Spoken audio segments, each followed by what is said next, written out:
लेकिन ये इंशाल्लाह आपको तारीख में पता चलेगा कि हम लोगों ने कितने इनके जुल्म बर्दाश्त किए हैं। कई बार ऑफरें भी हुई हैं कि खान साहब के खिलाफ बयान दें और आप जाएं, तो ये कैसे हो सकता है? खान के लिए हमारी जान हाजिर है, बयान दो ये। तो जब हम लोगों ने खान साहब को बड़ी दूर से हम लोगों ने बड़े प्यार से देखा ना, तो कसम ले लें हम वो टोटल थकावट भूल गए और इन्होंने हमारे साथ जुल्म करने के लिए सेलों में डाल दी। फिर वो सेलों में भी हमारे लिए इतना हौसला था कि खान साहब साथ हैं। बदकिस्मती क्या है या पीटीआई का होने वाले थे हम तो पीटीआई वाले थे, इसलिए हमारे ऊपर वो जुल्म कर रहे थे। हमें एक ही चक्की में जिधर नौशरी बोलते हैं ना कि ना चरपाई सीधी आती है ना इस तरफ आती है। अच्छा, जेल में जब लेकर गए वहाँ का माहौल कैसा था? क्योंकि आप लोग तो बाकी दीगर जो कैदी थे जो 9 मई में मुलविस थे उन तमाम के साथ रहे, तो उनका मोराल कैसा था? वो जो आप जेल में अभी भी मौजूद है उनका मोराल कैसा था? क्योंकि आप लोग तो उनके साथ रहे। ऐसे कॉम्प्रोमाइज करते थे कि वो पूरी रात बैठ जाते थे या खड़े हो जाते थे, बाकी 9-8-9 को हम जगह देते थे कि तुम लोग सो, हम आपको सुबह जानो के टाइम उठाएंगे और फिर हम सो जाएंगे। लेकिन फिर वो जेल है, फिर सुबह वो भी नहीं सोने देते थे। अस्सलाम वालेकुम, आपका मेज़बान आदिल अब्बासी रावलपिंडी में मौजूद हूँ। पाकिस्तान तहरीक इंसाफ के वो वर्कर मेरे साथ आज मौजूद होंगे जो 9 मई हमला केस में जेल भुगत के आए हैं और आज जो है वो हमारे साथ मौजूद है। सर कैसे हैं आप? जी अल्हम्दुलिल्लाह ठीक ठाक। क्या नाम है आपका? सदाकत खान।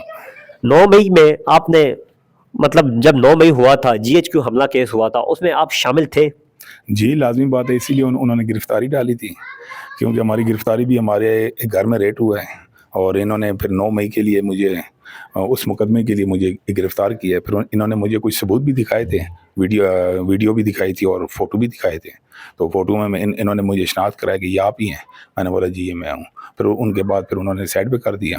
फिर जैसे जैसे और पकड़ने हो रहे थे वैसे वैसे हम लोग जब 20 बंदे इकट्ठे हो गए, उन्होंने फिर ऐसे किया कि उन्होंने हमें मुश्तबा रखा है 5 दिन मुश्तबा रख कर उन्होंने अपनी वेरिफिकेशन वगैरह कर ली है सारी।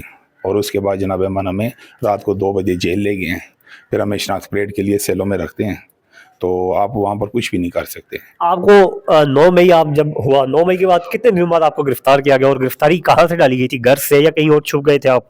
नहीं, उसी की मैंने आपसे पहले भी कहा है कि उसी के अगले दिन 10 मई को मेरे घर में रेड हुआ है। बाकायदा लेडीज़ पहले पुलिस अंदर आई है, उन्होंने वायरलेस में बताया कि सदाकत अंदर है। फिर पूरी गार्ड आई है और उन्होंने मुझे अरेस्ट किया और मुझे अपनी गाड़ी तक ले गए।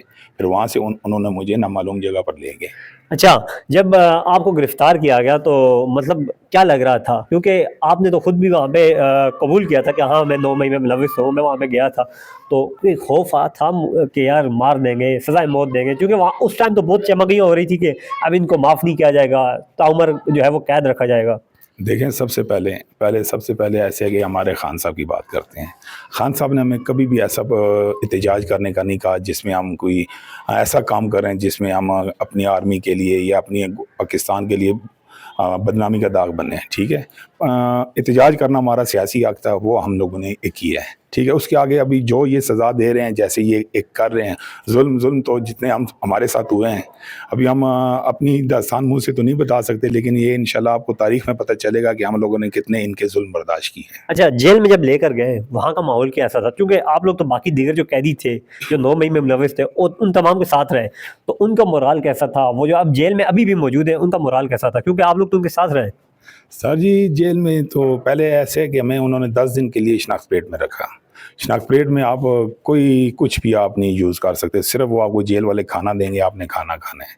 फिर 10वें दिन हमारी जब शनाख्त परेड का दिन आया तो पुलिस वाले हम पे हाथ रख रहे थे कि ये बंदा अंदर था, ये अंदर था। तो एक थे जज साहब, उन्होंने हमसे पूछा कि सदाकत आपके ऊपर हाथ रख दिया है, आप इस पर्चे के लिए पक्के नामजद हो गए हो। तो मैंने उनको वैसी मजाक में कहा कि सर जी ये रात को हमारे साथ लूडो खेलते थे, तो पहचानेंगे तो सही हमें, ये आखिर इनके पास हम 5 दिन रहे हैं। तो फिर इन्होंने जब ये शनाख्त परेड का टाइम के पास हुआ तो उसके बाद इन्होंने हमें बारकों में फेंक दिया। बारकों में हम लोग रहे 3 महीने। 3 महीने के बाद हमारी ज़मानत लगी थी। ज़मानत लगी है तो इन्होंने उसी शाम को हमें 3 MPO के तहत बंद कर दिया। अच्छा, जब ज़मानतें नहीं हुई थी, जेल में बारकों में आपको फेंका, वहाँ पे कैसा माहौल था? वहाँ पे मतलब कमरा कितना था? एक कमरे में कितने लोग थे? ये बताइएगा। देखें, जो जेल के उस टाइम के सुप्रिटेंडेंट साहब थे असदुल्लाह बड़ाई साहब, नाहित शफीक इंसान थे। उन्होंने हमारी क्या, उन्होंने सब कैदियों की जो भी जेल में गिनती तकरीबन 7,500 की गिनती थी, उन्होंने किसी के साथ ऐसा वो नहीं किया। हाँ, इंसाफ के ऊपर वो चलते थे, चाहे किसी गलती है या नहीं है, वो इंसाफ पसंद थे। ठीक है ना।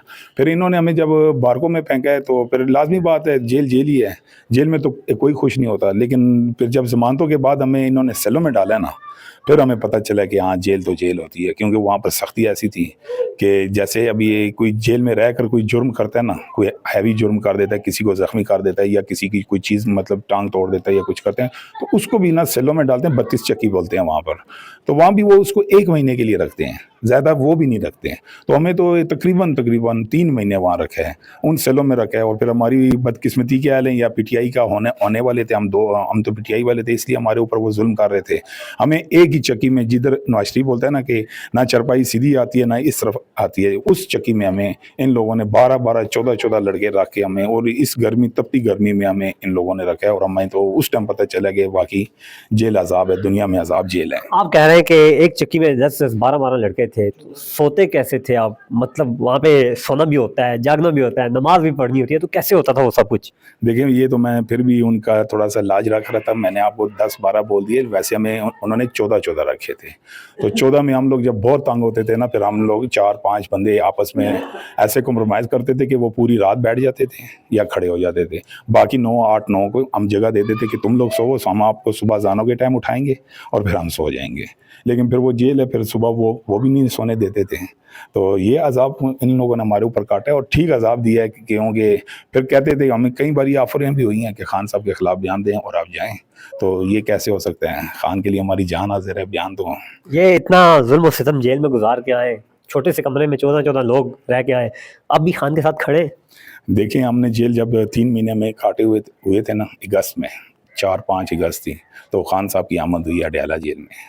तो जब हम लोगों ने खान साहब को बड़ी दूर से, हम लोगों ने बड़े प्यार से देखा ना, तो कसम ले लें हम वो टोटल थकावट भूल गए। और इन्होंने हमारे साथ जुल्म करने के लिए सेलों में डाल दी, फिर वो सेलों में भी हमारे लिए इतना हौसला था कि खान साहब साथ हैं, तो हमें तो वो सेल भी फूल लगते थे, फूलों जैसा वो महल लगता था। हम तो फिर वहीं, हालांकि जिस चक्की में हम थे, ये बता चुके हैं आपको कि उसी एक छोटे से बंद कमरे में 14 बंदे, उसी में बाथरूम है, और बाथरूम 3 फुट का है, ठीक है ना, आप पर्दा नहीं कर सकते हो।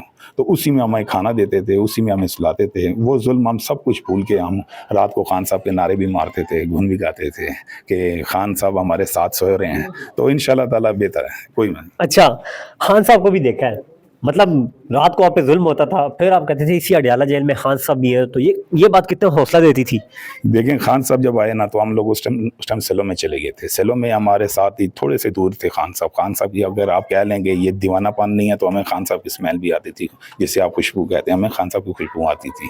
तो बात यह है कि हम तो रात को नारे भी मारते थे, जेल वाले हमें सुबह सजाएं देते थे। फिर सजा क्या होती थी? सजा ये होती थी, कभी कभी हमें अपने वो जो छोटा सा कमरा था ना, उससे भी बाहर नहीं निकालते थे, वो कहते थे बस यहीं पर रहो।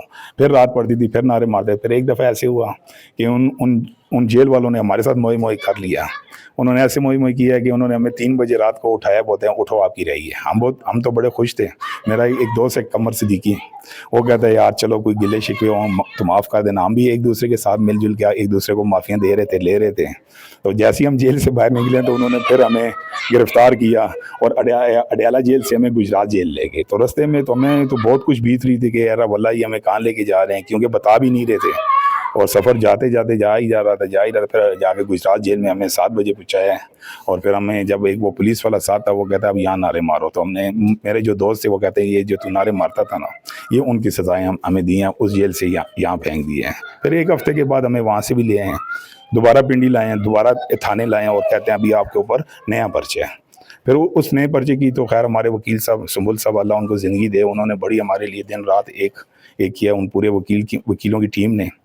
तो फिर वकील अपना सुंबुल साहब ने वो जब हमारी ज़मानत लगवा ली, फिर इन्होंने तीसरा पर्चा हमें आर्य बाज़ार का दे दिया। आर्य बाज़ार से रेस कोर्स थाने का, रेस कोर्स थाना भी वही सेम 9 मई वाला था पर्चा।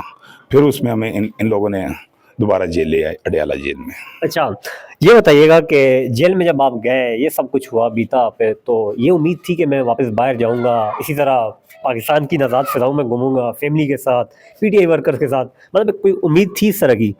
देखें जो हमारे ऊपर बीत रही थी ना, हम तो यही जान रहे थे कि शायद कोई पीटीआई वाला हम लोगों से अलावा कोई है भी नहीं, क्योंकि ना कोई मुलाकात, ना कोई मिलने आता था, ना किसी का संदेश आता था कि यार खैरियत है, हाल वाल लेने आते थे। सिर्फ घर में शुक्र अल्हम्दुलिल्लाह भाई वगैरह और एक हमारा यार दोस्त है राजा राशिद, वो भी बहुत भागा दौड़ है हमारे लिए। इसके अलावा तो हमें किसी ने भी पीटीआई वाले ने, हम ये भी कह सकते हैं कि परसों हैदर साहब ने जो वो की थी हमारे हौसला अफजाई के लिए एक मीटिंग रखी थी, इसके अलावा हमें तो किसी ने भी नहीं पूछा। हाँ, ये कह सकता हूँ कि ज़ियाद कियानी साहब ने एक दो बार हमें हेलो आई की है, उन्होंने हमारा ख्याल रखा है। बाकी तो किसी ने भी, ना कोई एमपीए, ना कोई एमएनए, ना कोई और इस तरह का, किसी ने भी नहीं पूछा कि भाई आप पिंडी के वर्कर हो, आप पीटीआई के लिए इतनी भाग दौड़, इतनी तकलीफ़ें ली हैं। खैर तकलीफ़ें तो हमने खान साहब के लिए हैं, फिर दोबारा लेंगे हम खान साहब के लिए। जहाँ तक बात है तो इंशाल्लाह हम तो हाजिर हैं। अच्छा, लीडरशिप ने रिहाई, चले जेल में तो आपका नहीं पूछा, जब रिहा होके घर आए उसके बाद लीडरशिप आई है कोई मुबारक देने या कुछ और? क्योंकि लीडरशिप टीवी पे बैठ के तो हमेशा हमें यही कह रही है कि हम वर्कर के साथ खड़े, हम वर्कर के हौसला अफजाई के लिए साथ खड़े, तो लीडरशिप कुछ खड़ी है साथ? मैंने आपको कहा ना कि अभी अपने ही हम लोग अपने, क्या कह सकता हूँ, अभी आपने सवाल ऐसे पूछ लिया कि अगर सच बताता हूँ तो पीटीआई का नुकसान होता है। नुकसान ये है कि हमारी लीडरशिप, आप कह रहे हो हमें के भी किया, उसमें बुलाया गया है, बड़ी आलीशान तरीके से बुलाया गया है, तो वहाँ पर जाके हमें, ये आप हमारे एक कमर वगैरह और भी हैं, आप सबसे पूछ सकते हैं, हमें तो उन्होंने 5-5 हज़ार रुपये दिए हैं, तो हमें तो वो शर्म महसूस हो रही थी लेते हुए भी। फिर हम लोगों ने, दोस्तों ने कहा कि चलो जिसका ज़्यादा नुकसान हुआ है उसको दे देते हैं, चलो एक का तो काम हो जाएगा। तो वो भी के हाउस में से 5,000 मिले हैं। बाकी हमारे एमएनए, हमारे जो से ना इलाके के एमएनए, जिनके लिए हम लोगों ने बड़ी भाग दौड़ की है इस 8 फरवरी के इलेक्शन में भी, वो हमारे पास सबूत भी हैं। ऐसी कंपेन चलाई है जो किसी ने भी नहीं चलाई, उनके अपने बंदों ने भी नहीं चलाई। वो मिलने नहीं आए तो फिर हम किसी से क्या गिला करें। अच्छा, ये सब कुछ देख के मतलब जहन तो, एक इंसानी जहन सोचने पे मजबूर हो जाता है कि मैं जो सब कुछ कर रहा हूँ, इतनी स्ट्रगल कर रहा हूँ, आखिर किसके लिए कर रहा हूँ? आपकी स्ट्रगल ओनली इमरान खान के लिए थी मतलब? जी, है ही इमरान खान। हम तकरीबन 2009 से मैं पीटीआई में मैंने शमूलियत ली है, और हम लोगों ने कोई खान साहब का जलसा ये वो हम तुम कुछ भी नहीं छोड़ा, लेकिन हमने कभी वोट के अलावा बात नहीं की। लेकिन जैसे जैसे मोहब्बत बढ़ती गई है खान साहब के साथ, उस तरह हम लोग, जो खान साहब का आर्डर होता था हम उसको फॉलो करते थे। अपने एमपी एमएनए के लिए हम नहीं भागते थे। हमें पता है ये आज हैं कल नहीं। जैसे आमिर महमूद कैनी को वोट दी, वो सबसे पहले भाग गया। अच्छा, 9 मई में आपने क्या तोड़-फोड़ की थी या क्या जुर्म किया था, वो कुछ पता चला है? देखें, अगर हमने तोड़ फोड़ करनी होती तो हम फिर आर्मी के पास होते हैं। हमारे जो दोस्त आर्मी के पास थे ना, जो हमारे एक ग्रुप में से गए हैं, तकरीबन मेरे ख्याल 35-36 लड़के होंगे, वो गए हैं। उन्होंने भी, उनकी गलतियाँ हैं, उन्होंने जाके अंदर तोड़ फोड़ की है। जो उनके पास बाकायदा वीडियो सबूत वगैरह ये वो सब कुछ उनके पास हैं।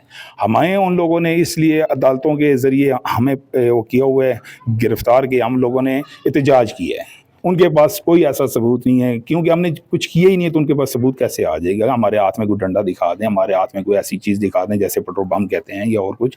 हाँ, ये है कि हम लोगों ने खान के लिए एहतजाज किया है, ठीक है ना। एहतजाज हमारा सियासी हक है, और ये तो कोई भी नहीं छीन सकता। एहतजाज हमारा सियासी हक है और ये कोई नहीं छीन सकता। अपने मेज़बान आदिल अब्बासी को दीजिए इजाज़त। अल्लाह हाफ़िज़।